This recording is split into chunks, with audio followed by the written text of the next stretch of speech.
Hi everyone, it's Becky with Spicy Potatoes. Today we're going to go over leash handling with a slip lead leash. My goodness. Alright, so to start off, we're just going to talk a little bit about leash safety. So at any time we don't want to be using the leash, putting it around our wrist or anything like that. We want to make sure that if worst case scenario, we're able to drop it to make sure we can get that safety that we need. Definitely those same first aid rules apply.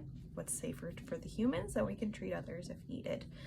So this is our standard slip lead. Notice this big loop. This isn't for training, this is more for that safety and management. A lot of the dogs that I work with in shelter have never been handled before. So you can imagine if it's a dog I don't know and I'm being super invasive, I'm right in their face, I'm like cuddling them, kissing them on the face, as much as I want to do it so bad, like stretching their cheeks, oh gosh, best thing in the world. Ideally, I don't want to do that with a fearful dog or a dog that this is their first experience. Around humans, I want to start off nice and slow. So having that slip lead, I want to make sure it's nice and big. So I can open it all the way up. Then I can close it up around the neck of the dog and closing it from there. From there, I want to make sure that I'm using the stopper on the slip lead, because it's going to stop the dog from backing out of the slip lead. So then having that safety. There are occasionally dogs that if you don't tighten this up, and if the leash has been used quite a bit, it starts to undo just a little bit, and they can duck their heads out and back out of it. So then, where are you? Trying to catch this dog that is not a fan of handling or people. So that can be quite aversive for everyone. So working ahead of that. So again, using that nice big loop, if we have it way too small for these fearful dogs, it's gonna hit on those ears. So definitely that ear point or that whisker point. And most dogs are like, I don't like that. Like, why am my head going through a small hole? And why are your hands coming towards me? So using it nice and big over top of the dog. So standing up, it looks something like this.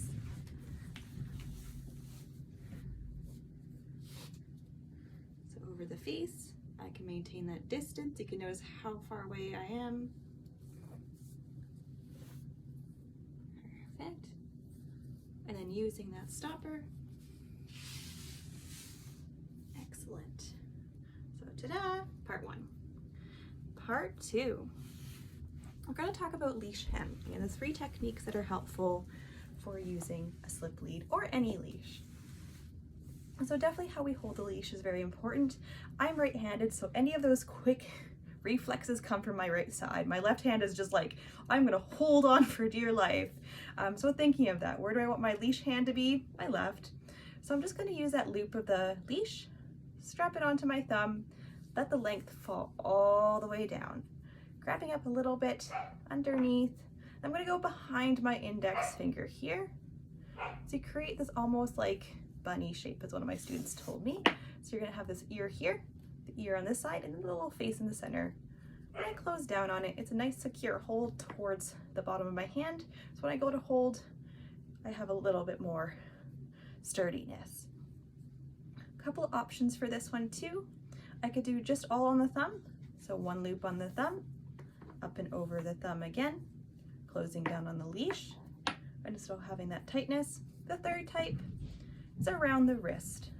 This is one I tend not to use because I tend to wear jewelry or watches and it will get caught, and then I'm with the dog if the dog tends to pull. But just as a quick demonstration, around the index finger and closing in. This might be from dog to dog or session to session that you might find you need to change something, and that's completely okay. That way, when we are using this leash handling, we already have a shortened leash. Giving the dog all 6 feet can be quite interesting depending on what kind of dog you're walking. And then we can have that secondary hand on there too. It's kind of like those 2 hands of a steering wheel. That way you have enough body to brace, and then you know where your body is going. So again, opening up that slip lead, putting it over Polly's head here, closing it up, using the stopper, and then that leash hold. Perfect. And then that's 7. Awesome. Another thing we can quickly use, which is a nice adaptation to these, is a quick release. So all I do is I just grab a different colored leash, which is with that standard clip on it. And then the handy dandy slip leads, I would say the vast majority come with this little O-ring on one part of it. If I clip to the O-ring, it creates a quick release for this. So what happens, I'll just stand up for this one. It makes it a little bit easier to see. So if I can have that loop nice and big, and I'll just put it around my foot for now. Sometimes the decoys go flying. We're a little tangled. This is why practice is so important. So just practicing with your foot at home, having that slip lead, having that leash, pulling down. There we go. Tightening it right up. Secondarily, we can use that clip leash, that quick release, loosening it up again. So definitely getting that practice in there. Adding in that dog, slip lead, straighten. With this, I probably wouldn't recommend using that stopper on here.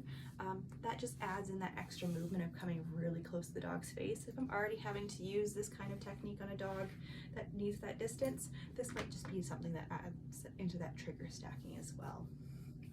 So I'll use that leash handling over the thumb, over the finger, secondary hand, and I'll make sure I have this one pretty loose if needed. This is my emergency pull tab.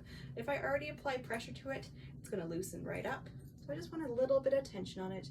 Not so much I'm picking this dog up, but just enough that I go with them. Again, without using that stopper, it does make it a little bit more tricky. So if the dog does tend to pull, I'm just gonna go with them. I don't want that leash to loosen up at all. Excellent. So this is just that quick introduction to slip lead handling. I hope you enjoyed my quick video, and I'll see you in the next video.